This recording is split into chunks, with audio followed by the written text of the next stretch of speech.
So students, once again welcome back to the new video of my channel, and in this video we are going to cover with chapter number 5, sports and nutrition. तो nutrition एक बहुत ही important factor होता है और ये sports के अंदर बहुत ज़्यादा फ़र्क डालता है कि आपकी स्पोर्ट्स परफॉर्मेंस कैसी रहेगी और कैसी नहीं रहेगी। तो न्यूट्रिशन की नॉलेज होना एक स्पोर्ट्स पर्सन को बहुत ही ज़रूरी है, इसीलिए फिजिकल एजुकेशन के अंदर ये इंक्लूड किया गया है। Let's take the overview of the chapter by going through the content. तो कंटेंट इसके हैं concept of balance diet and nutrition. Balance diet क्या होती है और न्यूट्रिशन को हम किस तरह से जानते हैं, क्या होता है न्यूट्रिशन, वो हम इसके अंदर पढ़ने वाले हैं। इसके बाद बारी आती है मैक्रो माइक्रो न्यूट्रिएंट्स। मैक्रो और माइक्रो न्यूट्रिएंट्स क्या होते हैं और फूड सोर्सेस और फंक्शंस क्या क्या हैं उनके न्यूट्रिएंट्स के, और किन फूड सोर्सेस को मिलते हैं, मतलब nutritive and non nutritive components of diet के बेस पे भी इसका न्यूट्रिशन का या न्यूट्रिएंट्स का क्लासिफिकेशन हमें यहाँ पर पढ़ने को मिलेगा। एक क्लासिफिकेशन मैक्रो और माइक्रो, मतलब कि जो ज़्यादा अमाउंट में चाहिए, और माइक्रो मतलब जो कम अमाउंट में रिक्वायर्ड होते हैं हमारी बॉडी से। उसके बेस पे हमने अमाउंट के बेस पे एक क्लासिफिकेशन किया हुआ है।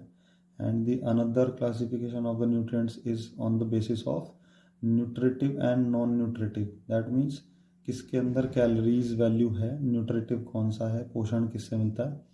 And the second one is non nutritive components of diet. That means किससे हमें न्यूट्रिशन नहीं मिलता है। तो वो कौन कौन से डाइट के कंपोनेंट्स हैं जिससे मिलकर डाइट बनती है। तो ये सब हम पढ़ेंगे। और इसके बाद हम पढ़ने वाले हैं eating for weight control, a healthy wait. Healthy weight क्या होता है और वेट कंट्रोल के लिए हमें किस तरह से ईटिंग हैबिट्स करनी है हमारी, और कितना खाना कितना नहीं खाना है, और पिटफॉल्स ऑफ डाइट क्या होते हैं। मतलब जैसे डाइटिंग प्लान पे हम जाते हैं तो उसमें ऐसी क्या क्या हमारे सामने हिंड्रेंसेस या प्रॉब्लम्स आती हैं जिसकी वजह से हम गिव अप कर देते हैं और बीच में छोड़ देते हैं। तो those problems are list of that problem, those problems is known as pitfalls. Food intolerance और फूड मिथ इसमें एक टॉपिक है। फूड इंटॉलरेंस का मतलब होता है कि किसी फूड से हमें कुछ प्रॉब्लम होती है, जैसे स्पेसिफिक फूड से। और एक होता है हमारा टॉपिक फूड मिथ, मतलब कि किस खाने को खाने से ये हो जाएगा वो हो जाएगा, इससे ये होता है। इस तरह के कुछ मिसकंसेप्शंस जो हमारे सोसाइटी में फैले हुए हैं उनको हम फूड मिथ बोलते हैं, जो कि एक्चुअल में नहीं होते हैं। यानी कि रॉन्ग फैक्ट्स जो हमें पता है फूड के बारे में वो होते हैं food myth. Next topic is going to be importance of diet in sports pre, during and post competitions requirements. तो डाइट का इम्पोर्टेंस हमें पढ़ना है प्री कॉम्पिटिशन और ड्यूरिंग द कॉम्पिटिशन और पोस्ट कॉम्पिटिशन हमें क्या क्या खाना चाहिए, क्या क्या रिकमेंडेड है क्या नहीं है। इसमें से भी एक आध क्वेश्चन ज़रूर आएगा एग्ज़ाम में। तो आगे बढ़ते हैं, इसको चैप्टर को कवर करने की कोशिश करते हैं पूरा आधे घंटे के अंदर। तो फर्स्ट जो टॉपिक है वो है concept of balanced diet and nutrition. तो बैलेंस्ड डाइट का जो मीनिंग है वो क्या है। अब balanced diet refers to the intake of edibles, मतलब कि खाने योग्य जो चीज़ें होती हैं उनको हम इनटेक करते हैं, which can provide all the essential food constituents. मतलब फूड के जो कॉन्स्टिट्यूएंट्स होते हैं जिनसे फूड मिलके बना है, उन चीज़ों में से जो एसेंशियल हैं वो सारे एसेंशियल फूड कॉन्स्टिट्यूएंट्स हमें जो कि ग्रोथ के लिए नेसेसरी हैं और मेंटेनेंस ऑफ द बॉडी के लिए ज़रूरी हैं, वो सब हमें मिल जाएं तो उस डाइट को हम बैलेंस डाइट बोलते हैं। अब balance diet means eating the right amount of food from all the food groups. मतलब हर तरह के खाने हमें खाने चाहिए और जिससे हमें राइट अमाउंट ऑफ न्यूट्रिशन मिल सके। यहाँ पर देखो एक डेफिनेशन दी हुई है बहुत ही क्लियर कट, इसको आप लिख सकते हो। A diet which consists of all the essential food constituents जैसे कि protein, carbohydrates, fats, vitamin, minerals and water in correct proportion is called balance diet. देखो ये सारे ही इसमें जो डाइट के कंपोनेंट्स हैं ये होने चाहिए और करेक्ट प्रोपोर्शन में होने चाहिए, तो तब उस किसी भी डाइट को बैलेंस्ड कहा जा सकता है। Now let's move to the next topic which is nutrition. Nutrition is defined as the science of food and its relationship with health. मतलब न्यूट्रिशन जो है वो फूड की साइंस है जिसका रिलेशन जो है हेल्थ से होता है। In other words it can be said that nutrition is the science of foods which comprises the dynamic process। मतलब कि जिस प्रोसेस के अंदर बहुत सारी एक्टिविटीज होती हैं in which, अब उस प्रोसेस के अंदर क्या क्या होता है, in which the consumed food is digested, nutrients are absorbed and distributed to the tissues for utilization and wastes are disposed of the body। मतलब कि ये सारा प्रोसेस इसके अंदर होता है। न्यूट्रिशन का मतलब है कि जो हम खाना खाते हैं उस खाने के साथ फिर बाद में क्या क्या हमारी बॉडी ट्रीटमेंट करती है और उसका यूटिलाइजेशन कैसे होता है और उसके बाद उसका एक्सक्रीशन या डिस्पोजिशन कैसे होता है हमारी बॉडी से और उसके अंदर से हमारी बॉडी किस तरह से जो है अपने यूज़फुल जो है उसमें से कंटेंट्स ले लेती है या कॉन्स्टिट्यूएंट्स अब्जॉर्ब कर लेती है। तो ये सारा प्रोसेस जो है dynamic process, this is known as nutrition. आगे बढ़ते हैं। अब now we are going to talk about the classification of macro and classification of nutrients की हम बात करेंगे। तो nutrients are here in this classification classified into two main classes, that is macronutrients and another is micronutrients। Macronutrient basically वो होते हैं जो हमें ज़्यादा अमाउंट में चाहिए होते हैं और माइक्रो वो होते हैं जो which are required in very less amount, इनकी ज़रूरत हमें कम होती है। जैसे कि मैक्रो होते हैं हमारे प्रोटीन, कार्बोहाइड्रेट एंड फैट, और इसमें हम वाटर को भी गिनते हैं बिकॉज वाटर भी हम ज़्यादा अमाउंट में पीते हैं। दिन का कम से कम 3 से 4 जो लीटर पानी हमें पीना चाहिए और जिसमें कि हम 8 से 12 ग्लास भी इसको कह सकते हैं अमाउंट में। तो इतना पानी हमें ज़रूर पीना चाहिए क्योंकि हमारे ब्लड का 90% पार्ट भी वाटर से ही बना होता है। तो ये भी एक इम्पॉर्टेंट मैक्रोन्यूट्रिएंट है। और अब हम बात करेंगे कार्बोहाइड्रेट की। कार्बोहाइड्रेट क्या है, वो कार्बन, हाइड्रोजन और ऑक्सीजन के मॉलिक्यूल से बना हुआ होता है। C6H12O6 इसका फॉर्मूला है। और कार्बो मीन्स होता है दे कंटेन कार्बन, और हाइड्र मीन्स होता है HYDR का मतलब है हाइड्रोजन उनके अंदर है, और ऑक्सीजन भी होती है इसके अंदर। तो ये इसका फॉर्मूला है। ग्लूकोज का फॉर्मूला है बेसिकली ये, शुगर का और ग्लूकोज का। तो यहाँ पर इनकी रेशो गिवन है ऑक्सीजन एटम्स की और हाइड्रोजन एटम्स की 2:1 होती है। और इस तरह का इनका स्ट्रक्चर होता है कार्बोहाइड्रेट्स का। ये सिंपल स्टार्च है और ये हमारा सेल्यूलोज है, यानी कि ये हमारे जो कॉम्प्लेक्स कार्ब्स हैं वो दिखाए हुए हैं यहाँ पे बेसिकली, ठीक है। और आप पढ़ के देखोगे तो इसमें कॉम्प्लेक्स कार्ब्स में हमारे आते हैं स्टार्च, डेक्सट्राइन और सेल्यूलोज, वेरएज जो हमारे सिंपल कार्बोहाइड्रेट्स होते हैं वो होते हैं हमारे maltose, lactose, glucose, sucrose, galactose, ये सारे के सारे हमारे फ्रक्टोज जैसे कि फ्रूट से मिलता है। तो ये हमारे सिंपल कार्ब्स होते हैं जिनका स्ट्रक्चर जो है बहुत ही एकदम उसके अंदर बॉन्ड्स बहुत ज़्यादा नहीं होते हैं और स्मॉल बॉन्ड्स होते हैं, सिंपल बॉन्ड्स होते हैं, और इस तरह से स्ट्रॉन्ग स्ट्रक्चर नहीं होता उनका। तो उसमें कॉम्प्लेक्स कार्ब्स में और सिंपल कार्ब्स में फ़र्क होता है। ये देखो यहाँ पर हमारे सिंपल कार्बोहाइड्रेट्स दिए हुए हैं और ये इनके इस तरह का स्ट्रक्चर इनका होता है। फ्रक्टोज और ग्लूकोज का यहाँ पे हमने दिखाया हुआ है। और ये सब कुछ सोर्सेस दिखाए हुए हैं हमने सिंपल कार्बोहाइड्रेट्स के। हनी, शुगर, मिल्क में से गैलेक्टोज मिलता है, फ्रूट में से फ्रक्टोज मिलता है, इस तरह से। और ये कार्बोहाइड्रेट्स के कुछ फंक्शंस हैं यहाँ पर। इनके फूड सोर्सेस लिखे हुए हैं। कार्बोहाइड्रेट्स हमें cereals, grains, fresh fruits, vegetables और मिल्क और पोटैटो, राइस, कॉर्न, इन सब सोर्सेस ऑफ फूड से मिलता है। स्टार्ची कार्बोहाइड्रेट्स या फाइब्रस कार्बोहाइड्रेट्स भी होते हैं। फाइब्रस माने कि हमारे जो ग्रेन्स हैं, और स्टार्ची मीन्स जैसे कि हमारा पोटैटो और हमारा राइस से हमें जो कार्ब्स मिलते हैं, शॉर्ट फॉर्म में कार्ब्स बोल देते हैं इनको। और फंक्शंस में हमारा है, देखो ये प्राइमरी सोर्स ऑफ एनर्जी होते हैं। सबसे पहले तो carbohydrates, these regulate blood glucose, यानी कि ब्लड शुगर लेवल को ये रेगुलेट करते हैं। और fibre available in carbohydrates helps in lowering down the blood cholesterol, blood के अंदर कोलेस्ट्रॉल को वो जमने नहीं देता है, रुकने नहीं देता, उसको हमारी बॉडी से रिमूव करता रहता है, जो फाइबर होता है फाइब्रस कार्बोहाइड्रेट्स का। और आगे कुछ फंक्शंस और हैं जिनको आप ध्यान में रख सकते हो। कम से कम 2-3 फंक्शन एटलीस्ट पता होने चाहिए, एग्ज़ाम में लिखने को आ सकते हैं। फैटी एसिड्स के ब्रेकडाउन में भी ये हेल्प करते हैं। और ये हमारी बॉडी को, जो हमारा स्केलेटन सिस्टम है, यानी कि बोन के डीजनरेशन में हमें प्रिवेंशन देते हैं, मतलब कि डीजनरेट नहीं होने देते हमारी बोन्स को, मसल्स को और टिश्यू को। ये हमारा बॉडी को जो है पुराना होने से बचाते हैं या डीजनरेट होने से। इसके बाद आता है प्रोटीन। प्रोटीन थोड़ा सा कॉम्प्लिकेटेड स्ट्रक्चर होता है प्रोटीन का, इसीलिए हमारी बॉडी जब हम खाना खाते हैं तो उसमें सबसे पहले टारगेट करती है कार्बोहाइड्रेट को, उसके बाद फिर प्रोटीन के पास आती है एनर्जी लेने के लिए हमारी बॉडी।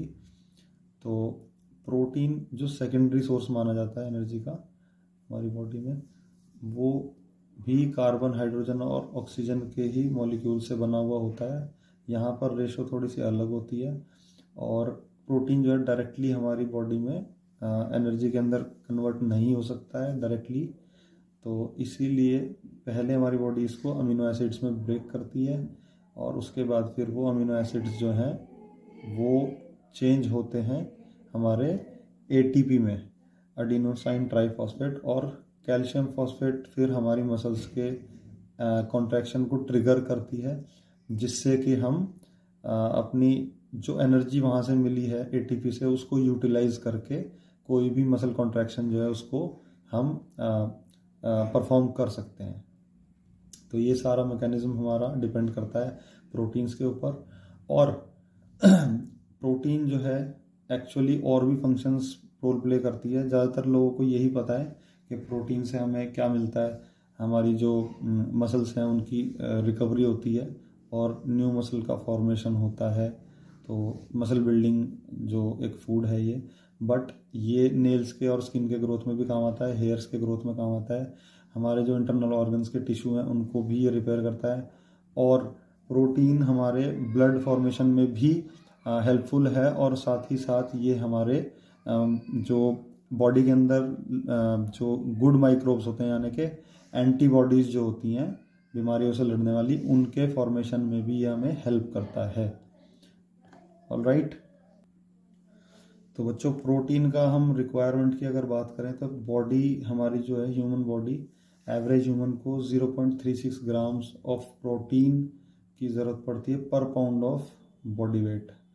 मतलब कि जो हमारा बॉडी वेट है उसको अगर हम पाउंड्स में कन्वर्ट कर लें, 2.2 पाउंड्स होते हैं, 2.2 LBS 1 kg में।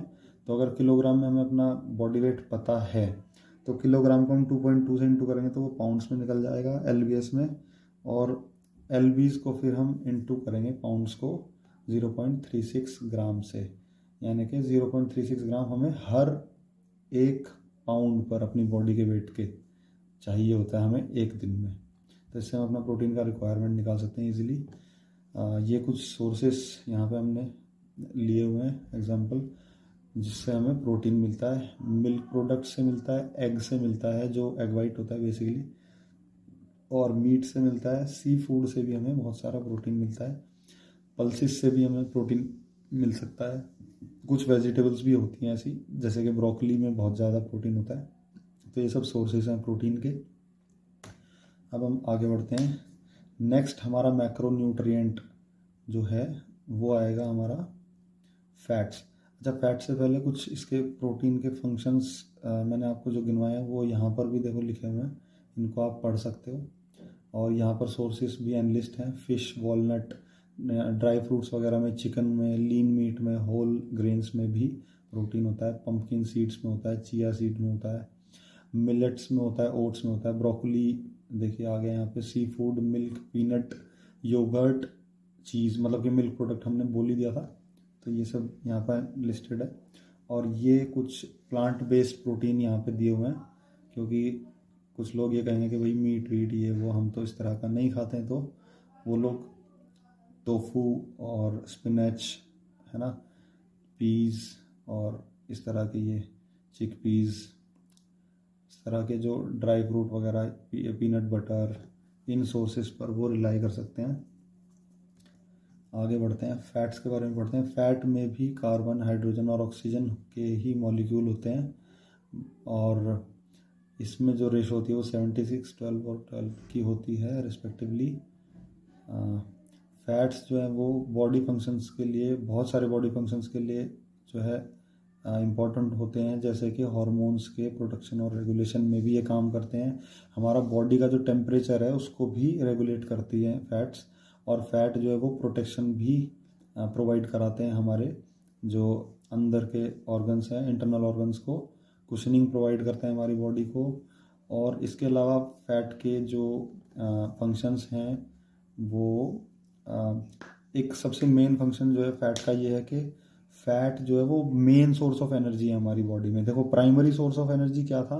प्राइमरी सोर्स ऑफ एनर्जी जो था कार्बोहाइड्रेट था, बिकॉज उसके केमिकल कंपोजिशन कुछ इस तरह का है, बॉन्ड्स कुछ इस तरह के हैं उसके स्ट्रक्चर केमिकल, कि वो जल्दी ब्रेक डाउन कर लेती है हमारी बॉडी, और हर कोई चाहता है कि हम इजी वाला रास्ता चुनें, तो हमारी बॉडी भी आसान रास्ता चुनती है। इसके सबसे पहले it picks the carbohydrates from our diet, जो भी हमने खाया मील में से, और उसके बाद फिर वो प्रोटीन को टारगेट करती है, and then it targets the fats.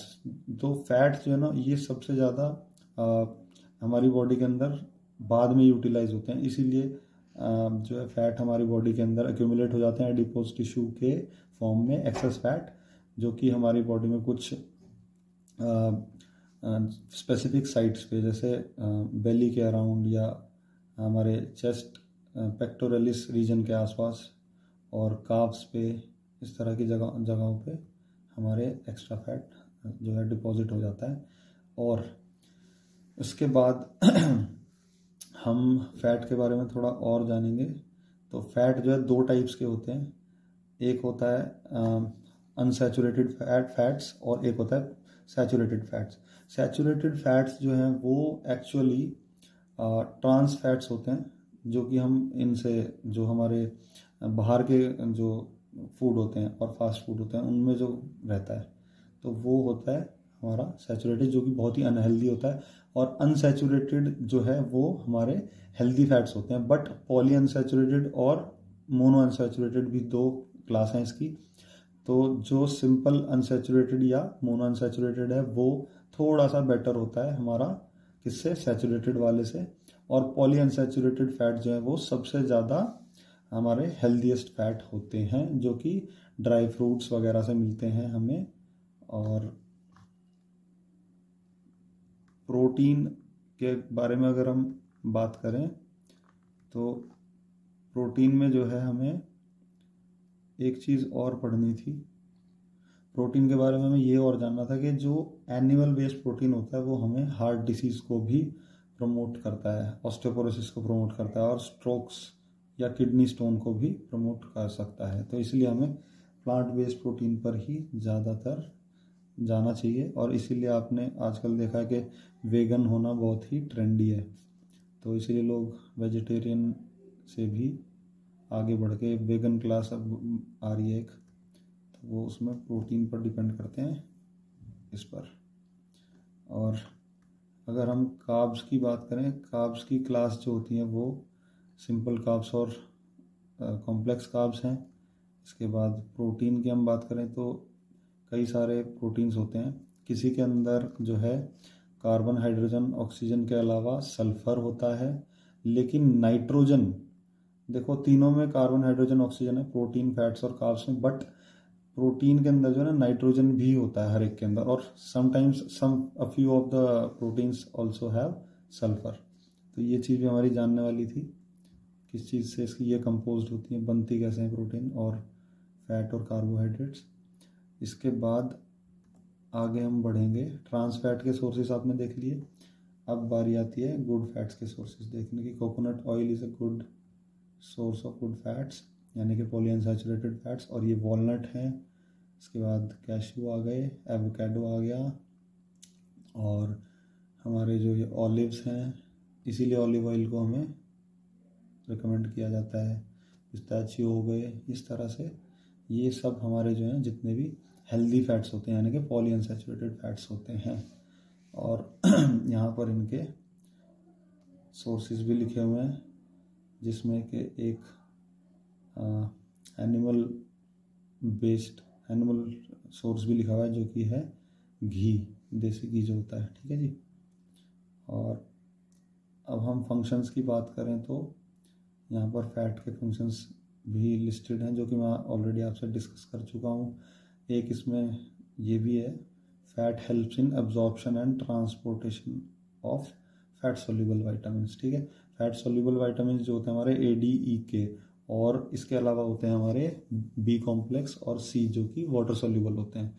तो ये यहाँ पर फैट सोल्यूबल वाले जो हैं, इनके एब्जॉर्प्शन और ट्रांसपोर्टेशन में हेल्प करते हैं हमारे बॉडी के फैट्स जो भी हमने लिए हैं।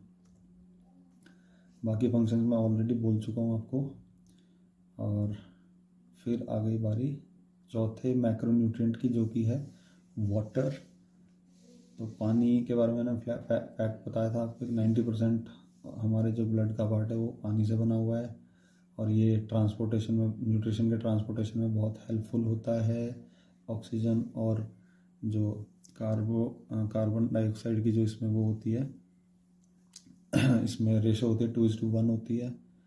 और इसके बाद सोर्सेस जो हैं वाटर के, जितने भी फॉर्म्स ऑफ लिक्विड लेते हैं हम, जैसे कि वेजिटेबल से भी मिलता है, और मिल्क, फ्रूट, सीरियल्स, पल्सेस, इनसे भी मिल सकता है। फंक्शंस जो हैं वाटर के, it regulates temperature of the body और न्यूट्रिएंट्स को कैरी करना, क्योंकि ब्लड के अंदर वाटर होता है और ब्लड ही हमारा कैरियर है न्यूट्रिएंट्स का, तो इसीलिए हमने ये बोला हुआ कि ट्रांसपोर्टेशन ऑफ न्यूट्रिएंट्स में ये काम आता है। सेल्स के पास ऑक्सीजन ले जाने में भी काम आता है। ये लुब्रिकेट्स, जॉइंट्स को लुब्रिकेशन भी देता है, और बॉडी ऑर्गन्स को प्रोटेक्ट करता है, टिश्यूज़ को प्रोटेक्ट करता है। मॉइस्चर हमारी आइज़ के अंदर बना के रखता है, नोज़ और माउथ के अंदर। Then it helps in food digestion, हमारे डाइजेशन में भी वाटर हेल्प करता है। It helps to remove toxic substances and waste product from the body. क्योंकि यूरिनेशन होता है, तभी हमारी बॉडी फिल्टर करके जो है टॉक्सिक चीज़ों को बॉडी से बाहर निकाल पाती है, जैसे कि अमोनिया और यूरिया वगैरह हमारी बॉडी के अंदर जो एक्स्ट्रा बनता है एज अ बाई प्रोडक्ट, जब हमारे न्यूट्रिएंट्स, हमारी सेल्स उनको माइटोकॉन्ड्रिया के अंदर प्रोसेस करती है, तो उस समय पे ये सब चीज़ें एज अ बाई प्रोडक्ट बन पाती हैं कार्बन डाइऑक्साइड के साथ।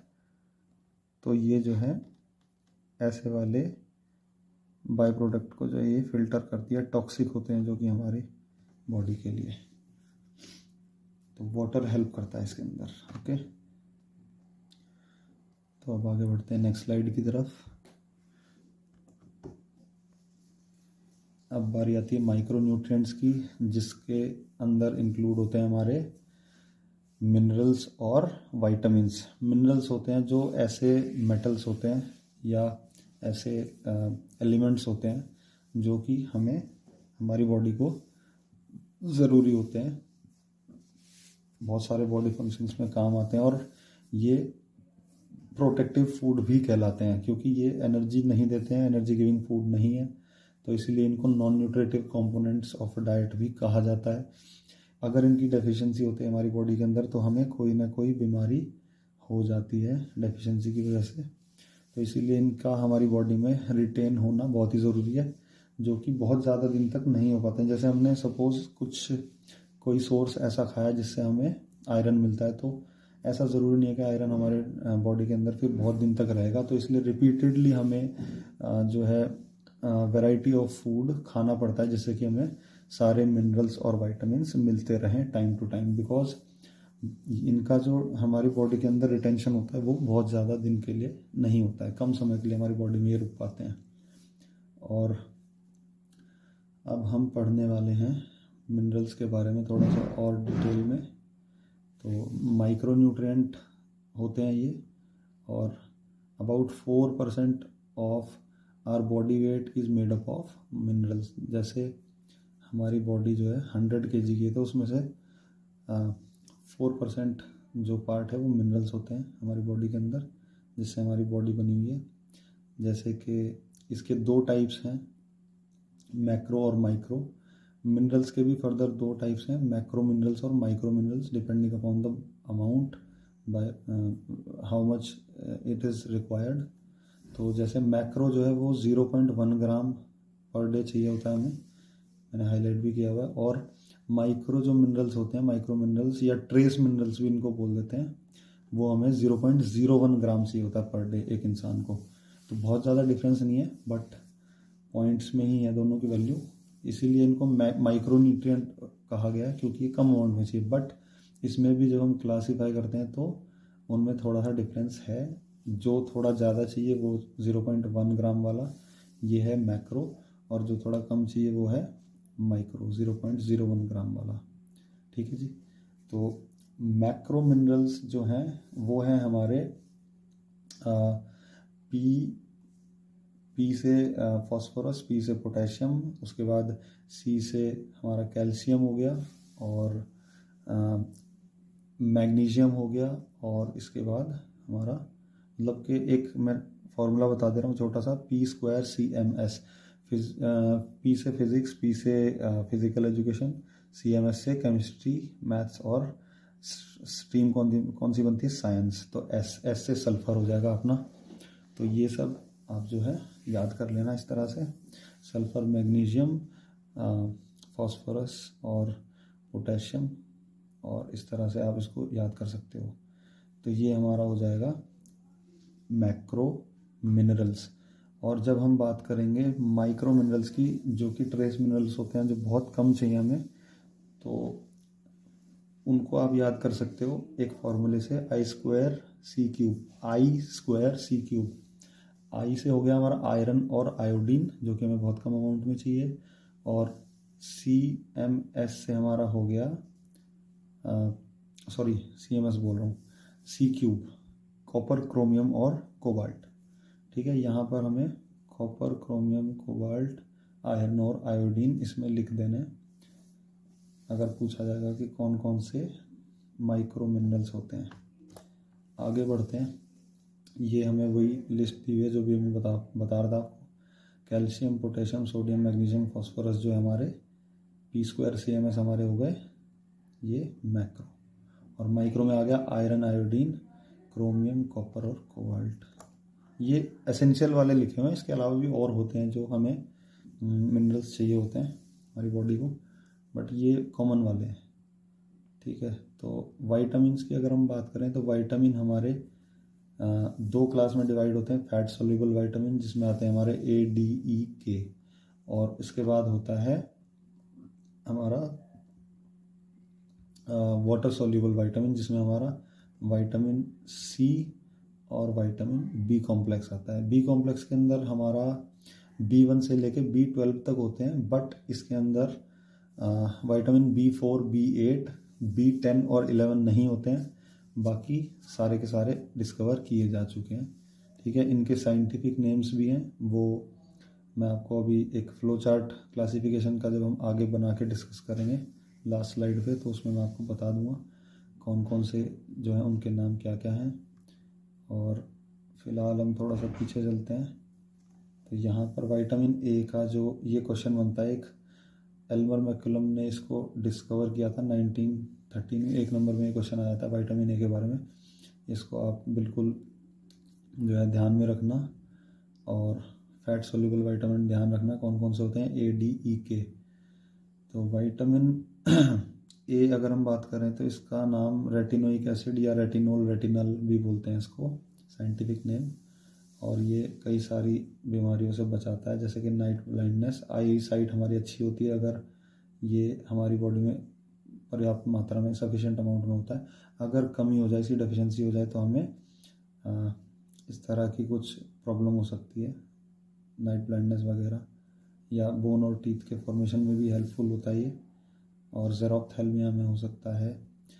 It's sources R code liver oil. Code liver oil मतलब फिश का जो ऑयल होता है, ओमेगा 3 ओमेगा 4 ये सब जो आ रहे हैं आजकल मार्केट में, ये वही है। तो फिश के ऑयल से जो है सारे ही हमें विटामिन मिलते हैं बेसिकली वैसे तो हर एक के सोर्स में आप ये लिख सकते हो। और एग यॉक जो होता है, एग का येलो वाला पार्ट, उसको भी आप लिख सकते हो एज अ सोर्स, देखो। और वेजिटेबल, ग्रीन वेजिटेबल, येलो, और वैसे येलो फ्रूट्स के अंदर होता है ये विटामिन ए सबसे ज़्यादा। तो येलो फ्रूट्स आप याद रख लेना, मैंगो, पपाया और ये सब, ठीक है। एग यॉक मैंने यहाँ मेंशन किया हुआ, देखो। तो आगे बढ़ते हैं, अब बारी है विटामिन डी की। तो सनरेज से मिलता है, मिल्क से मिलता है, बटर, फिश और कोड लिवर ऑयल मैंने बोला ही था आपको। तो ये सारे सोर्सेस हैं हमारे विटामिन डी के। और ये भी कार्बन, हाइड्रोजन और ऑक्सीजन से बना हुआ है। वाइट क्रिस्टलाइन सब्सटेंस होती है, ओके।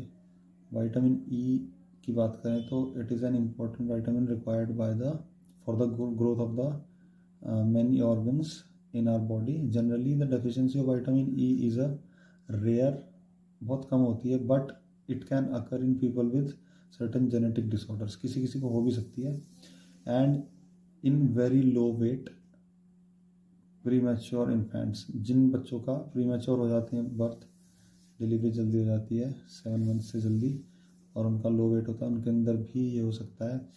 इट्स डेफिशिएंसी में कॉज एनीमिया, एनीमिया हो सकता है, मतलब कि रेड ब्लड सेल जो है वो सिकल सेल हो जाती हैं, उनकी शेप खराब हो जाती है, या डेड होने लगती हैं जल्दी अपनी एज से पहले ही, जो यूजुअल एज होती है उनकी।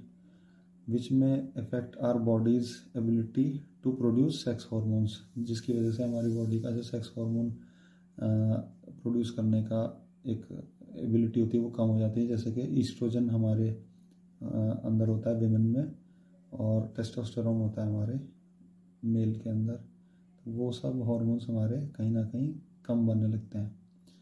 तो ये एक एंटीऑक्सीडेंट भी होता है विटामिन ई। जो एंटीऑक्सीडेंट मतलब होता है कि जो हमारी सेल्स को मरने से रोकने वाले फूड होते हैं, जैसे कि ग्रीन टी और बहुत सारे ग्रीन लीफी वेजिटेबल्स भी ऐसे फूड होते हैं जो कि एंटीऑक्सीडेंट होते हैं।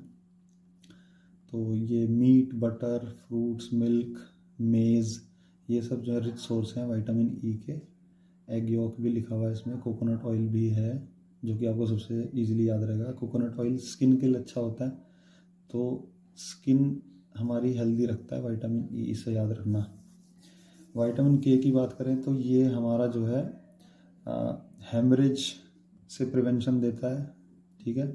कहीं क्लॉटिंग वगैरह में हेल्प करता है, एक्सेसिव ब्लीडिंग को रोकता है, और इसका जो फंक्शन है क्लॉट बनाना ही होता है विटामिन के का। इसके अलावा इसके जो सोर्सेज हैं वो यहाँ पर लिखे हुए हैं, पोटैटो, कैबेज, सोयाबीन, स्पिनच यानी कि पालक, फिश, कॉलीफ्लावर, और वीट, एग एंड मीट। ये हमारे जो सोर्सेज जो हैं इसके, वो बेरीज लिख सकते हो उसमें आप, जितनी भी बेरीज होती हैं उनमें ये सब में मिलता है विटामिन के, और ये कैंसर से भी हमें बचाता है, ओके। तो इसकी जो डेफिशिएंसी है वो एनीमिया हमें कर सकती है, हमारे अंदर एनीमिया हो सकता है, और इसीलिए इसकी डेफिशिएंसी हमारे अंदर नहीं होनी चाहिए। वाटर सॉल्युबल विटामिन्स की हम बात करें तो मैंने बताया था आपको 2 विटामिन जो है इसमें मेन है। विटामिन सी, जैसे नींबू को हम पानी में निचोड़ के पी लेते हैं, डायरेक्टली डिजोल्व हो जाता है पानी के अंदर, तो ये वाटर सॉल्युबल है, इससे आप याद कर लेना। और बी कॉम्प्लेक्स तो आपको याद रहेगा, ये सबसे स्पेशल है क्योंकि इसकी बहुत सारे वेरिएंट्स हैं, including B1, B2, B3, B5, B6, B7, B8, और सॉरी B8 नहीं होता, B9, B10 और 11 नहीं होता, उसके बाद B12 होता है। तो यहाँ पर हम इनके साइंटिफिक नेम्स की भी अगर बात करें तो B1 का जो नाम है वो होता है थायमिन, उसके बाद नियासिन, और उसके बाद राइबोफ्लेविन आएगा B3 का। B2 का मैंने बता ही दिया आपको, नायासिन होता है। उसके बाद हमारा 4 होता नहीं है। B5 का साइंटिफिक नेम है हमारा पेंटोथेनिक एसिड, 5 से याद आएगा पेंटोथेनिक एसिड। और 6 का मुझे अभी एकदम से याद नहीं आ रहा है, बताता हूँ। अच्छा, B6 का साइंटिफिक नेम होता है पायरिडॉक्सिन। और इसके बाद हमारा आता है B7 जिसको हम बोलते हैं कोबालामाइन, बायोटिन। B7 का बायोटिन हो गया। और उसके बाद हमारा आ गया B9 जिसको हम फोलिक एसिड भी बोलते हैं, आयरन फोलिक एसिड, जो कि प्रेग्नेंट लेडीज़ को रिकमेंड किया जाता है सबसे ज़्यादा प्रेगनेंसी के टाइम पे और बिफोर कंसीविंग ऑल्सो, और प्रेगनेंसी के बाद भी। और B9 के बाद हमारा होता है B12 जिसको हम बोलते हैं कोबालामाइन। तो ये सब साइंटिफिक नेम्स भी आपसे पूछे जा सकते हैं। थोड़ा सा एक टेबल बना के इनको लिख के आप याद कर सकते हो।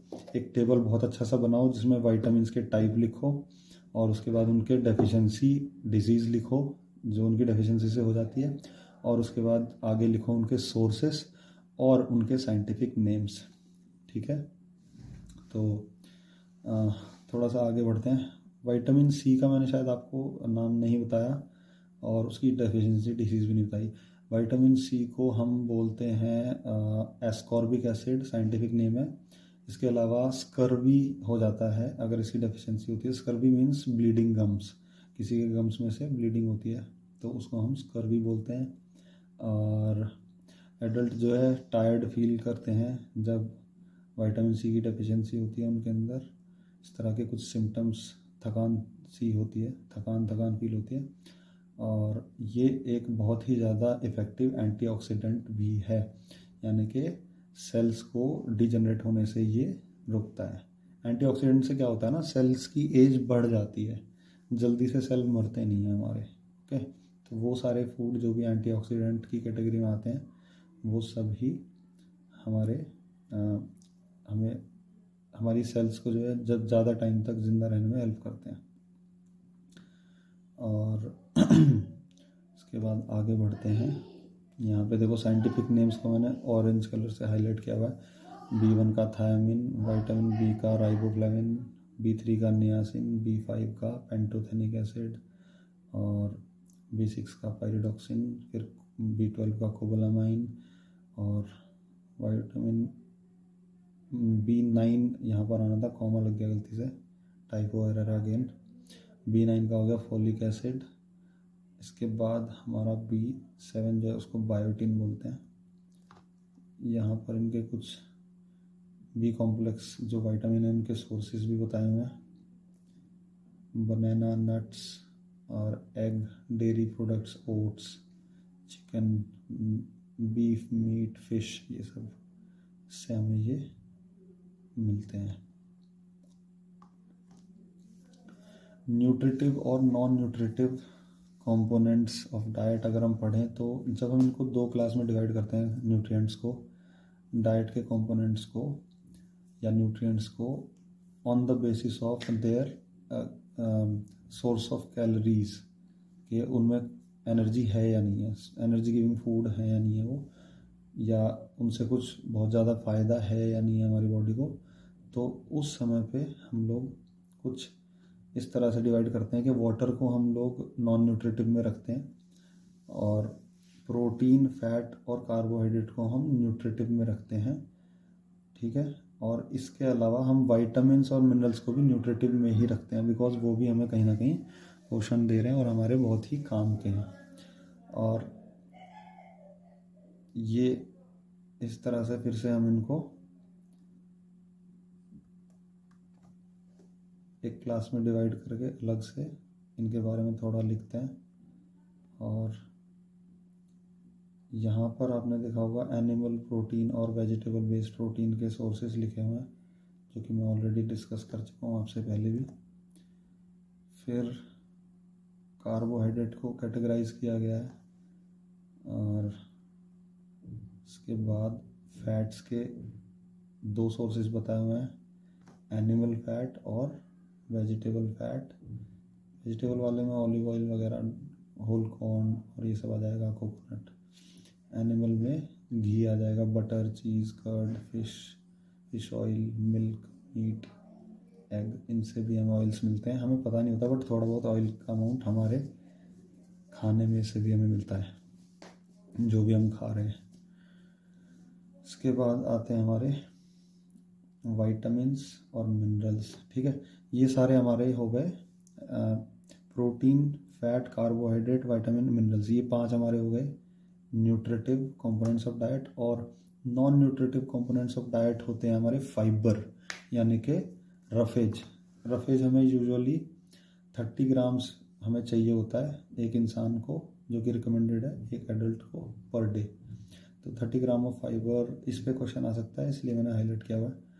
फाइबर को हम रफेज भी बोलते हैं। ठीक है, ये हमारे बोवेल मूवमेंट को अच्छा करता है, कॉन्स्टिपेशन से हमें बचाता है, क्योंकि इसके अंदर कुछ इस तरह की एबिलिटी होती है कि ये हमें हमारे जो डाइजेस्टिव मूवमेंट्स हैं उनको फास्ट कर देता है, और हमें जो एपेटाइट को भी बुझाता है, हमारी भूख को भी। हमें फुलफिल थोड़ा सा फील होता है, हमारी जो एपेटाइट है उसका ये सेटिस्फाई करने में भी काम आता है।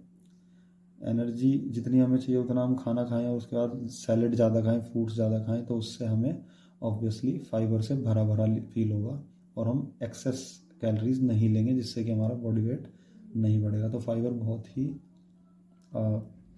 ज़रूरी है, बट इसकी कैलोरीज वैल्यू 0 होती है, तो ये non nutritive component of diet में कैटेगराइज किया गया है। तो सोर्सेस आप देख लो, फ्रूट से और सैलड से, इन सब चीज़ों से मिलता है रफेज। इसके बाद हम आगे बढ़ें तो वाटर के बारे में बात हो रही है। तो हमारी बॉडी जो है रोज़ 2% ऑफ वाटर जो है वो लूज़ कर देती है यूरिन के, या हमारे 2% ऑफ बॉडी वेट को लूज़ कर देती है वाटर के इवेपोरेशन फॉर्म में, या जिस तरह से यूरिनेशन होता है उससे, या हमारे ब्रीदिंग के साथ जो वाटर हमारी बॉडी से निकल जाता है। तो ये सब इसमें लिखा हुआ है। और हमारा जो खून है उसके अंदर भी कितना होता है, 90% ऑफ वाटर होता है। Generally about 20% of water intake comes from food, जो हम खाना खाते हैं उससे हमारा जो पानी हमारी बॉडी के अंदर टोटल, उसमें से 20% जो हमारे खाने से आता है, और बाकी हमारा ड्रिंकिंग से आता है। ठीक है जी, तो कुछ कॉमन फूड प्रोडक्ट्स हैं जिसमें कि वाटर परसेंटेज कितनी कितनी होती है वो लिखी हुई है। बटर में 16%, बिस्किट में 27%, फिर 36% होती है हमारी ब्रेड में, फिश में 55%, बनाना में 76% होता है, सैलड में 96% वाटर होता है, और वाटरमेलन में 93%, बीन्स में 92%, एप्पल में 85% वाटर होता है, और पोटैटो में 80% हमारा वाटर होता है। बाकी होता है हमारा फाइबर। ठीक है, थोड़ा बहुत कार्ब्स और प्रोटीन। इसके बाद आते हैं हमारे non nutritive components of diet. जैसे हम कुछ खा रहे हैं तो उसमें हमें साथ में ना फ्लेवर भी आता है, तो फ्लेवर भी हमारा किसी न किसी केमिकल कंपाउंड जो उसके अंदर प्रेजेंट है हमारे खाने के अंदर, उसकी वजह से ये हमें फील होता है। तो ये हमारे एनर्जी तो हमें देते नहीं है फ्लेवर कंपाउंड्स, बट ये होते हैं, है ना। तो कंपोनेंट्स ऑफ डाइट तो ये हैं, बट ये नॉन न्यूट्रिटिव वाले हैं। इसी तरह से प्लांट कंपाउंड्स होते हैं, कुछ अननेसेसरीली अनचाहे हमारे बॉडी के अंदर प्लांट कंपाउंड्स चले जाते हैं एक्स्ट्रा, जिससे हमें कई बार हार्मफुल भी होते हैं, और हमें उसकी वजह से थोड़ा सा वो भी हो सकता है, डिस्कम्फर्ट भी हो सकता है, या कुछ एलर्जिक भी फील हो सकता है। There are many compounds that inhibit cancer, कुछ ऐसे भी जा सकते हैं। जैसे कि आजकल तो पेस्टिसाइड्स और ये सब भी हम यूज़ करते हैं खानों के ऊपर, सब्जी जो किसान डालते हैं उसको मारने के लिए, जो वर्म्स होते हैं और इंसेक्ट्स होते हैं। तो साथ में वो कैंसरस कंपाउंड जो केमिकल्स होते हैं वो भी लग के आते हैं हमारी सब्जी, इसीलिए धोनी ज़रूरी होती है हमको। बाहर से लाई हुई हर चीज़ को हमें, फल सब्जी को धोना चाहिए, वॉश करना चाहिए, उसके बाद खाना चाहिए।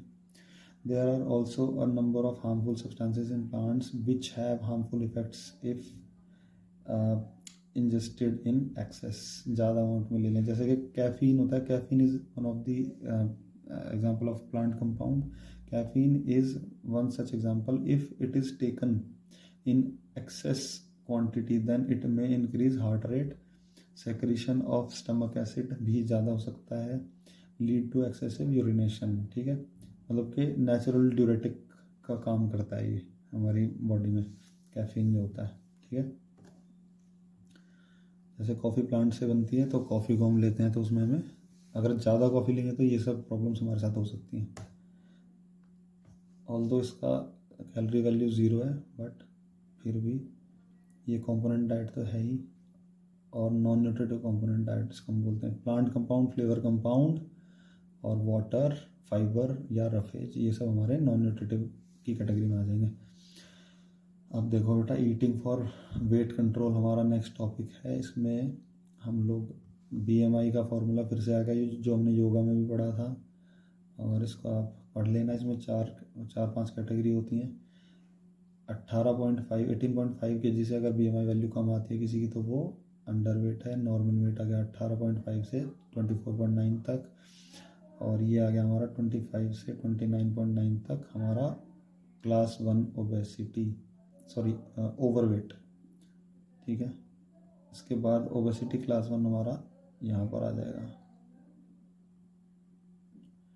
और मीनिंग ऑफ हेल्दी वेट क्या होता है, देखो, usually an individual who has healthy weight leads a healthy life with a reduced risk of disease. It means that if an individual has a healthy weight, he can lead a healthy life. On the other hand, if an individual has an unhealthy weight, be it underweight or overweight, he or she is not able to lead the healthy life. अगर हमें अपने life को अच्छे से conduct करना है, fruitfully जीना है, तो उसके लिए हमें ओवरवेट होने से बचना पड़ेगा, तभी हम लाइफ को अच्छे से जी पाते हैं। We live fullest of our life if we are having और मेंटेनिंग अ हेल्दी वेट। इसलिए यहाँ ये कहा जा रहा है इस स्टेटमेंट में, according to National Institute of Health, a healthy weight is considered to be the one that is between 19 to 25 BMI। ठीक है, बॉडी मास इंडेक्स अगर किसी का 19 से 25 के बीच है, वो हेल्दीएस्ट वेट होता है। जैसे मेरी हाइट जो है 180 सेंटीमीटर है, 1.8 मीटर का स्क्वायर करके अगर मैं डिवाइड करूँगा अपने करंट बॉडी वेट को, जो कि है 78, तो मेरा जो है 24 पॉइंट समथिंग आएगा, जो कि बहुत ही परफेक्ट बॉडी मास इंडेक्स है। तो इस तरह से आप भी अपना बॉडी मास इंडेक्स जो है वो कैलकुलेट कर सकते हो और देख सकते हो कि आपका वेट हेल्दी है या नहीं। अगर अनहेल्दी है तो फिर आप इन मेथड्स को कंट्रोल करने के लिए अपने बॉडी वेट को यूज़ कर सकते हो लाइफ में, या अप्लाई कर सकते हो। एक अप्रोप्रिएट गोल बनाना ज़रूरी होता है। तो फर्स्ट मेथड है यहाँ पे कि एक गोल सेट करना है हमें, सेट एन अप्रोप्रिएट गोल। और उसके बाद है laying stress on health not on weight. तो अपनी हेल्थ पे हमें ज़्यादा स्ट्रेस देना है, वेट से ऑब्सेस्ड नहीं रहना है ज़्यादा। बहुत ज़्यादा वेट के बारे में सोचेंगे तो उसमें ठीक नहीं रहता है।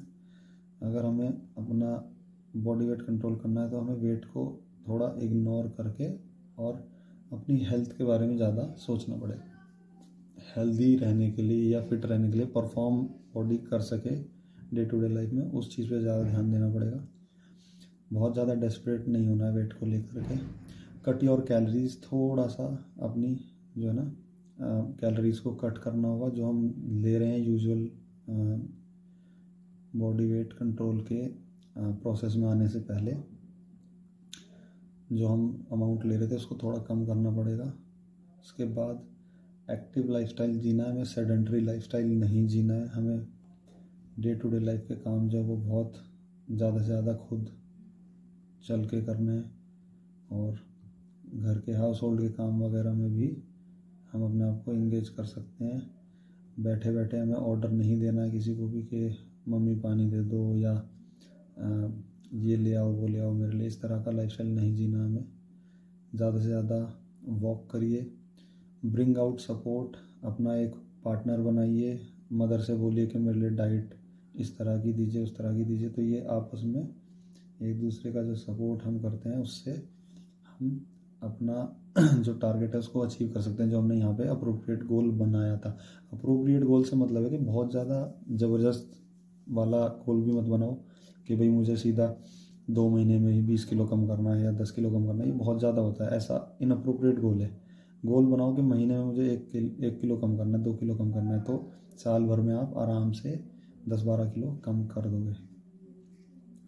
यौगिक एक्सरसाइज भी हम कर सकते हैं, जैसे कि हमने योगा वाले चैप्टर में पढ़े थे कुछ आसन जो कि ओबेसिटी को क्योर करते हैं, जैसे भुजंगासन हो गया, चक्रासन हो गया, ताड़ासन हो गया। इस तरह के आसन हम कर सकते हैं। फैटी फूड्स को हमें अवॉइड करना है, जंक फूड को बिल्कुल ही अवॉइड कर देना है, बाहर वाले को, फास्ट फूड को, और ओवर ईटिंग को हमें अवॉइड करना है, जो स्वाद में हम ज़्यादा खा लेते हैं। Don't eat smaller meals frequently, बार बार छोटी छोटी मील्स मत खाइए, क्योंकि उससे हमारी बॉडी में एक्सेस एसिड बनने लगता है। हम बार बार जब खाना खाते हैं तो हमारा जो ईसोफेगस का जो और स्टमक का जो एक ओपनिंग होती है वो हमारी बार बार ओपन होती है, और जिसकी वजह से एसिड रिफ्लेक्स भी हमें फील हो सकता है कभी कभी। इसके अलावा अवॉइड रिच कार्बोहाइड्रेट फूड, बहुत ज़्यादा कार्बोहाइड्रेट वाला खाना जो है वो भी हमें अवॉइड करना है, और क्योंकि ये बहुत ज़्यादा एनर्जी हमें दे देता है। उसके बाद जो हमारी प्रोटीन्स और फैट जो हैं खाने में जो हमने लिए होंगे थोड़े बहुत, वो हमारे एक्स्ट्रा एनर्जी के रूप में रह जाते हैं, और उससे एक्स्ट्रा जो कैलोरीज बनती हैं वो हमारी जो है डिपॉजिट हो जाती हैं फैट के उसमें फॉर्म में। अगला है डोंट स्किप मील्स। अगर हम मील्स को छोड़ते हैं तो उससे हमारी बॉडी को क्या लगता है कि हमारा जो ब्रेन को मतलब एक ऐसा सिग्नल जाता है कि हम फिर कल दोबारा से उसी समय पे इस तरह से लंबे टाइम के लिए भूखे मरने वाले हैं। जैसे सुबह नाश्ता किया, उसके बाद फिर स्कूल में गए और स्कूल से आने के बाद खा रहे हैं सीधा, बीच में हमने कोई खाना खाया ही नहीं, मील स्किप कर दी। तो उससे हमारी बॉडी, जब हम खाना खाएंगे तो वो क्या है, एक ब्रेन को ऐसा मैसेज मिल रहा है कि भाई फिर से ऐसा हुआ, तो इसलिए मैं डिपॉजिट कर लेता हूँ। बुरे समय के लिए हमारी बॉडी क्या करती है, खाने को जमा करना शुरू कर देती है हमारी बॉडी के अंदर, फैट के उसमें एनर्जी को। तो एनर्जी सोर्स चाहिए ना भाई, जब तुम लंबे समय तक बीच में रुक रहे हो, स्किप कर रहे हो मील को, तो बार बार मील्स को स्किप करने से हमारी बॉडी उल्टा हमें फैट को ज़्यादा डिपॉजिट करने लगती है। तो रेगुलर एक्सरसाइज और फिजिकल एक्टिविटी भी ज़रूरी है। Balancing the intake of calories and expenditure, जितना हम एक्सपेंडिचर करते हैं, खर्च करते हैं दिन भर में कैलोरीज, उतना ही हमें कैलोरीज इनटेक करनी है। अगर ये बैलेंस होगा तो हमारा वेट कंट्रोल रहेगा, ना कम होगा ना ज़्यादा होगा। और अगर हम ऐसा करते हैं कि ज़्यादा कैलोरी ले रहे हैं एक्सपेंडिचर से, तो बॉडी वेट बढ़ने लगेगा। ठीक है, तो वही बात यहाँ पे 3 पॉइंट में समझाई हुई है। अगर हम रिक्वायर्ड अमाउंट या एक्सपेंडिचर वाले अमाउंट से कम कैलोरी लेते हैं तो हमारा वेट घटना शुरू हो जाता है। तो ये कुछ पॉइंट्स हैं जिससे हम अपने बॉडी वेट को कंट्रोल कर सकते हैं। थोड़ा बड़ा चैप्टर है, आई थिंक 1 घंटे से ऊपर की वीडियो हो जाएगी, लेकिन फिर भी मैं थोड़ा कोशिश कर रहा हूँ कि थोड़ा तेज़ ही पढ़ाऊँ। इसके बाद बारी आती है पिटफॉल्स ऑफ डाइट। डाइट हम फॉलो क्यों नहीं कर पाते? एक्सट्रीम रिडक्शन ऑफ कैलोरीज, या तो हम बहुत ज़्यादा कैलोरीज घटा देते हैं, फिर हमारी बॉडी में डिस्टॉर्शन होता है, बॉडी ज़्यादा कमज़ोर होने लगती है, हम फिर अपना वर्कआउट भी या डेली रूटीन की जो टास्क हैं वो भी नहीं कर पाते, थका थका फील होता है। सेकेंड है रेस्ट्रिक्शन ऑन सम न्यूट्रिएंट्स, कुछ स्पेसिफिक तरह के न्यूट्रिएंट्स पे, जैसे कि फैट पे हम क्या करते हैं, रेस्ट्रिक्शन लगा देते हैं, जबकि आपने देखा होगा उसके फैट के और भी फंक्शंस होते हैं। हार्मोन्स को बैलेंस करना, कुशनिंग प्रोवाइड करना, प्रोटेक्शन देना, और हार्मोन्स का रेगुलेशन, ये सब हमारे फैट के अंदर भी, बॉडी का टेम्परेचर भी ये वो करता है, रेगुलेट करता है। तो फैट भी ज़रूरी है। बिल्कुल एकदम ज़ीरो कर देना किसी उसको कंपोनेंट ऑफ डाइट को या न्यूट्रिएंट को, वो बहुत ही गलत है। उससे हम अपना जो टारगेट है उसको ठीक से अचीव नहीं कर पाते, और हम बीच में ही उस प्लान को छोड़ देते हैं, क्योंकि प्रॉब्लम्स हो जाती हैं बॉडी में। स्किपिंग मील्स, अगेन वही पॉइंट आ गया, अभी समझाया था जो मैंने, तो ये पिटफॉल है डाइट का। Intake of calories through beverages, liquid में मीठा कभी, लिक्विड में कैलोरीज मत लो कभी भी। लिक्विड में जो हम कार्बोहाइड्रेट ले रहे हैं वो सीधा सीधा हमारे ब्लड शुगर लेवल को बढ़ाता है, और हमें बहुत ज़्यादा हाई अमाउंट ऑफ एनर्जी देता है। तो वो एनर्जी इतनी सारी हम देते रहेंगे बेवरेजेस के थ्रू बार बार, तो जो हम खाना खा रहे हैं सॉलिड फूड, उससे जो एनर्जी मिल रही है वो फैट के रूप में एक्स्ट्रा जमा हो जाएगी हमारी बॉडी के ऊपर, क्योंकि ऑलरेडी हम लिक्विड में दे रहे हैं, तो वो हमारी बॉडी को आसान है डिज़ोल्व करना खून में, और उसको यूटिलाइज करना सिंपल कार्ब्स को। तो इसलिए हमारी बॉडी कॉम्प्लेक्स कार्ब्स के और फैट के पास जाती ही नहीं है एनर्जी लेने के लिए, तो वो जमा हो जाते हैं। Under estimating the calories, calories की साइंस को समझना बहुत ज़रूरी है। कैलोरीज कम ज़्यादा लेने से कोई फ़र्क नहीं पड़ता, ये वो इस तरह की जो सोच रखता है वो इंसान बहुत ही ज़्यादा डाउट में है और मिसकंसेप्शन में है। उस इंसान को ज़रूर पिटफॉल ऑफ डाइट होगा। ठीक है, वो डाइटिंग करने की सोचेगा तो कर ही नहीं पाएगा कभी। तो कैलोरीज को इम्पोर्टेंस देनी है। इनटेक ऑफ लेबल्ड फूड, मतलब कि जो पैकेज फूड होते हैं उनमें क्या होता है, बहुत सारे अलग सब्सटेंसेस भी होते हैं, जैसे कि प्रिजर्वेटिव वगैरह, जो कि हमारे लिए बहुत ही नुकसानदायक हैं। उनको हमें नहीं खाना, लेबल्ड फूड से बचना है। Not exercising is one of the pitfall, one more pitfall of dieting. Dieting का एक पिटफॉल नॉट एक्सरसाइजिंग भी है। कुछ लोग सारी चीज़ें करते हैं, कैलोरीज कट कर रखी हैं, योगा कर रहे हैं, इस तरह के एफर्ट्स कर रहे हैं, बट खैर योगा तो एक्सरसाइज में आ जाएगा। मतलब सारे एफर्ट करते हैं, खाना बदल दिया, मील अलग बनवा ली, सब चीज़ पे ध्यान दे रहे हैं, लेकिन एक्सरसाइज नहीं कर रहे। बॉडी का एक्टिव रहना बहुत ज़रूरी है। तो ये सारे हमारे पिटफॉल हो गए। इसके बाद फूड इंटॉलरेंस की बात हो रही है। फूड इंटॉलरेंस के बारे में आप इतना ज़रूर पढ़ लो कि ये होता क्या है। Food intolerance is more common than food allergy. Food intolerance is a term used widely for varied physiological responses associated with a particular food. किसी एक खाने से हमारी बॉडी के अंदर कुछ अलग तरह के जो है ना रिस्पॉन्सेस आते हैं फिजियोलॉजिकल। जैसे कि किसी को मिल्क से फ्लैटुलेंस होती है, गैस्ट्रिक प्रॉब्लम होने लगती है, तो वो एक तरीके का फूड इंटॉलरेंस है। और बहुत सारे लोगों को नहीं होती, तो उनके लिए एकदम नॉर्मल है। तो कोई इंसान कह सकता है कि मैं मिल्क को टॉलरेट नहीं कर पाती मेरी बॉडी, तो वो मिल्क पीना या कंज्यूम करना मेरे लिए जो है फूड इंटॉलरेंस है। तो इस तरह से कई सारे अलग अलग तरीके से होता है। कुछ लोगों को इससे दिक्कत होती है ग्लूटेन से, जो कि हमारा गेहूं में मिलता है, व्हीट में, और कुछ स्पेसिफिक तरह के फ्रूट से भी किसी किसी को दिक्कत हो जाती है। तो ऐसी हमारी physiological responses, negative physiological responses towards any specific kind of food जो हमारी बॉडी दिखाती है, उनको हम बोलते हैं फूड इंटॉलरेंस। जैसे कि इसके यहाँ पे एग्जांपल दिया है। Food intolerance can cause nausea, stomach pain, diarrhoea, vomiting, flatulence, gas, cramps, heartburn, headaches, irritability and nervousness. तो ये सारे इसके टाइप्स हैं जो कि हो सकते हैं। किसी में एक होगा तो किसी में दूसरा होगा, हर इंसान में सारे नहीं होंगे। ठीक है, तो ये सब हमें इस टॉपिक में जानना था। अब बारी आती है फूड मिथ की। फूड मिथ मतलब होता है कि किसी एक फूड के बारे में हमें सोसाइटी में जो मिसकंसेप्शन या रॉन्ग फैक्ट अगर पता है तो उसको हम फूड मिथ बोलते हैं। तो हमारी सोसाइटी में ऐसे बहुत सारे हैं, जैसे कि एक है potato makes you fat. Potato कभी हमें फैट कर ही नहीं सकता, क्योंकि वो कार्बोहाइड्रेट है, और कार्बोहाइड्रेट जो है हम जब खाते हैं तो हमारी बॉडी सबसे पहले उसको पिक करती है, प्रोटीन और फैट के सोर्सेज को छोड़ के उस कार्बोहाइड्रेट के सोर्स को ही टारगेट करती है हमारी बॉडी। तो ये तो ऑब्वियसली पच जाएगा, हमारी बॉडी सबसे पहले इसी को उठाएगी। लेकिन अगर हम पोटैटो को तल के और फ्राई करके खाते हैं चिप्स के या चिली पोटैटो के फॉर्म में, तो ऑब्वियसली इस तरह से खाने से ये हमें ज़रूर मोटा बना देगा। बट पोटैटो थोड़ा ना कर रहा, वो उसमें जो ऐड किया हुआ एक्स्ट्रा फैट है, ऑयल्स जो है जिसमें वो तला गया है या डीप फ्राई किया गया है, वो जो है हमें मोटा कर रहा है। Fat free products will help you in losing weight. ये भी एक फूड मिथ है कि फैट फ्री प्रोडक्ट जो है वो हमें वेट लूज़ करने में हेल्प कर देंगे। फैट फ्री प्रोडक्ट उस पर लिखा ही तो होता है पैकेजिंग पे, ये सब मार्केटिंग के फंडे हैं।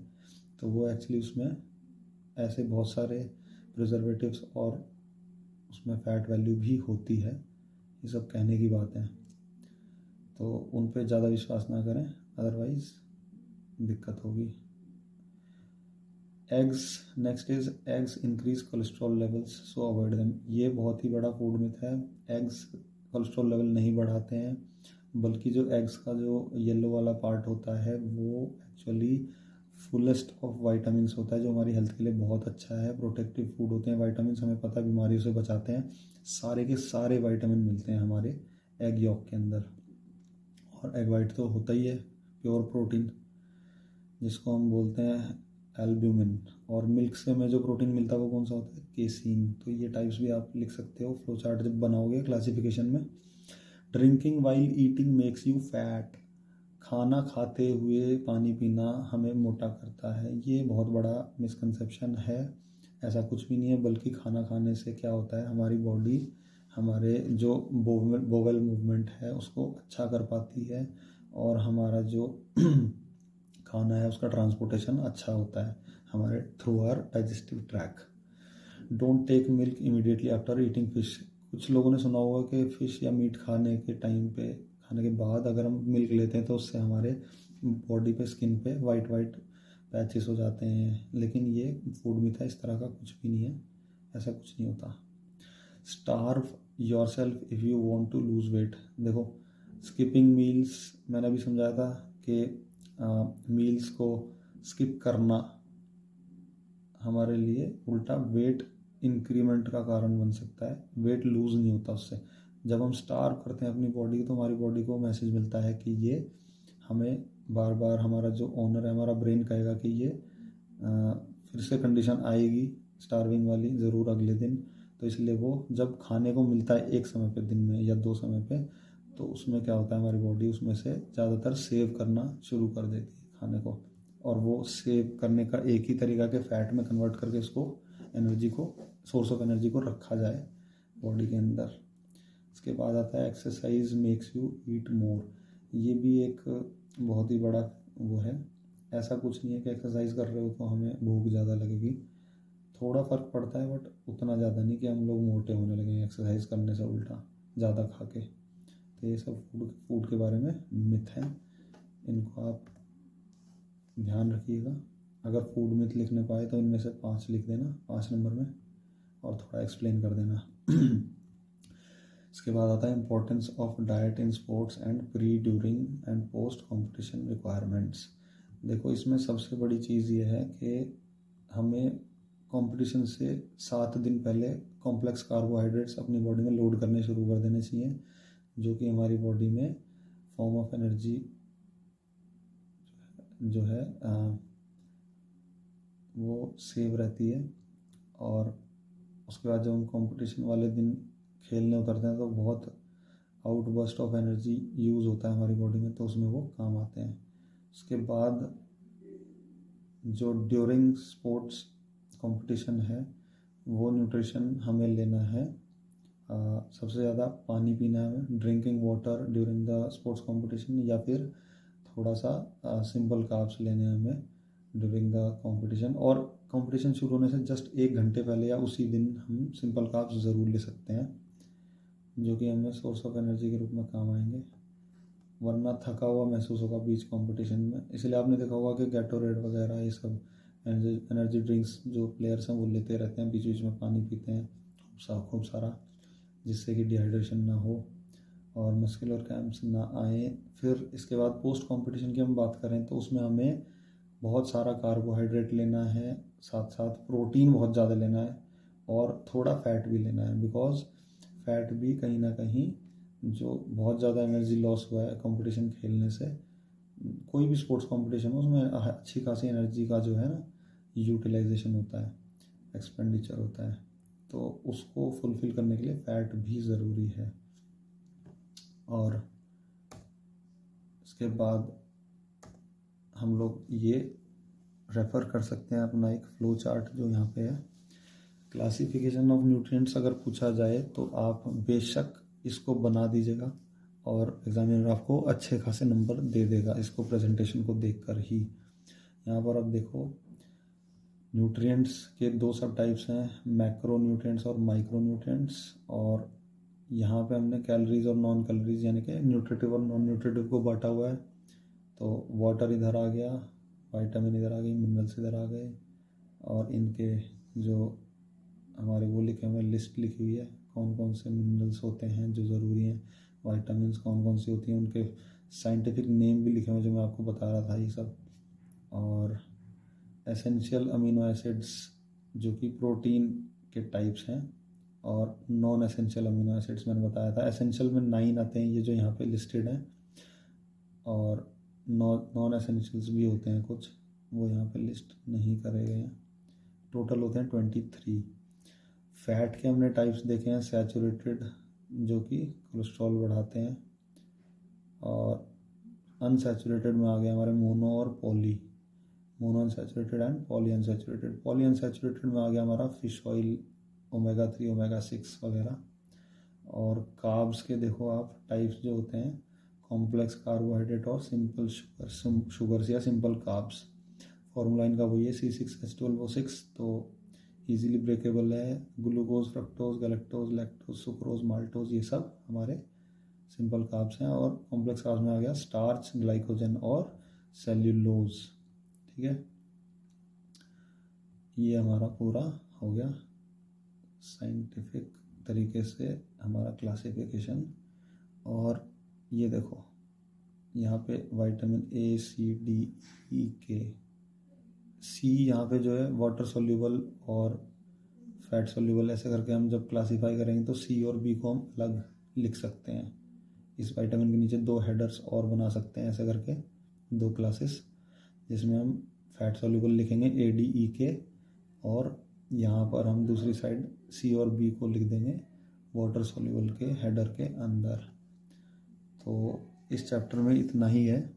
कुछ गलती होगा तो सॉरी बोलना, क्योंकि बहुत स्पीड से मैंने ये वीडियो बनाई है। क्रैश कोर्स कराने की मैं कोशिश कर रहा हूँ, 2-3 दिन के अंदर ही पूरा सिलेबस कंप्लीट। तो थोड़ा सा खुद पे भी रिलाई होना और रिसर्च करना अगर कहीं तुम्हें डाउट आता है तो, क्योंकि नॉलेज किसी की भी कंप्लीट नहीं है। I am also taking help from the books and I am also a scholar. अब मैं नेक्स्ट वीडियो आपकी जल्दी लेके आऊँगा, तब तक इसको पढ़िए आप और अपने फ्रेंड्स के साथ भी शेयर करें इस वीडियो को। Thank you so much.